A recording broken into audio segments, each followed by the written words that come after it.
ஆத்ம வித்யா யோகாவின் ஆன்மீக நறுமணம் ஆக்கம் பெறும் நம் மனம்.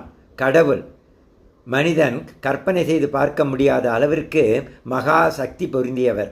அவர் நினைத்தால் அவரது பக்தனின் எந்த கஷ்டத்தையும் மிக எளிமையாக போக்க முடியும். ஆனால் அவரது மிக புனிதமான தெய்வீக காந்தம் மாசுபடாத தூய்மையான இரும்பு துண்டை மட்டும்தான் தனக்குள் இழுக்கும். அந்த இரும்பையும் தெய்வீக காந்தமாக மாற்றும்.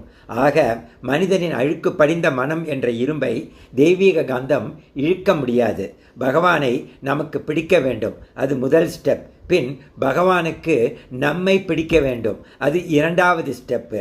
பகவானுக்கு எல்லோரையும் பிடிக்கும், ஆனால் அவரது இதயத்தில் இடம் பிடிக்கும் அளவிற்கு அவர் சொன்ன நற்பண்புகளுடன் வாழும் பக்தர்களை மட்டுமே அவருக்கு மிகவும் பிடிக்கும். இப்படித்தான் ஒரு நாள் ஒரு தேவதை ஒன்று எழுதிட்டு இருந்தாங்க லிஸ்ட்டு. அந்த ஒரு 10 வயசு பொண்ணு ஓடி போய் என்ன எழுதிக்கிட்டு இருக்கீங்கன்னு கேட்டது. இது கடவுளை யாராருக்கெல்லாம் பிடிக்கும், எந்தெந்த குழந்தைகளுக்கெல்லாம் பிடிக்குங்கிற லிஸ்ட் எழுதிட்டு இருக்கேங்கிறது சொல்கிறாங்க அவங்க. உடனே அதில் என் பேர் இருக்கா அப்படின்னு சொல்லிட்டு அந்த குழந்தை கேட்குது.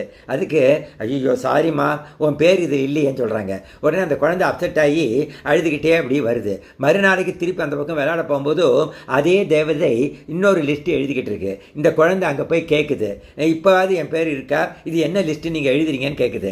இந்த லிஸ்ட்டு நேற்றுக்கு லிஸ்ட்டு மாதிரி கிடையாதுமா, இந்த லிஸ்ட்டு கடவுள் யாரை எந்த குழந்தைகளை விரும்புகிறார் அந்த லிஸ்ட்டுமா அப்படிங்கிறாரு. இதுலையாவது என் பேர் இருக்கான்னு இதோ பார்க்குறேன்னு சொன்னோன்னே உன் பேர் தாம்மா முதல்ல இருக்குங்கிறாரு. அந்த குழந்தைக்கு அவ்வளவு சந்தோஷம். So this is very important thing. So we can love God, but God should love us.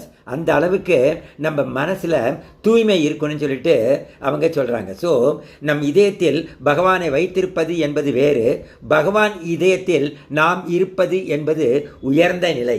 முதலில் நம் இதயத்தில் வைத்து பழகுவோம், பின் அவர் இதயத்தில் புகுவதற்கு அது வழி செய்யும். எல்லோர் இதயத்திலும் அந்த ஒரே கடவுள் தான் இருக்கார் என்ற மனித நேயத்தை வளர்ப்போம். இறைவா நன்றி.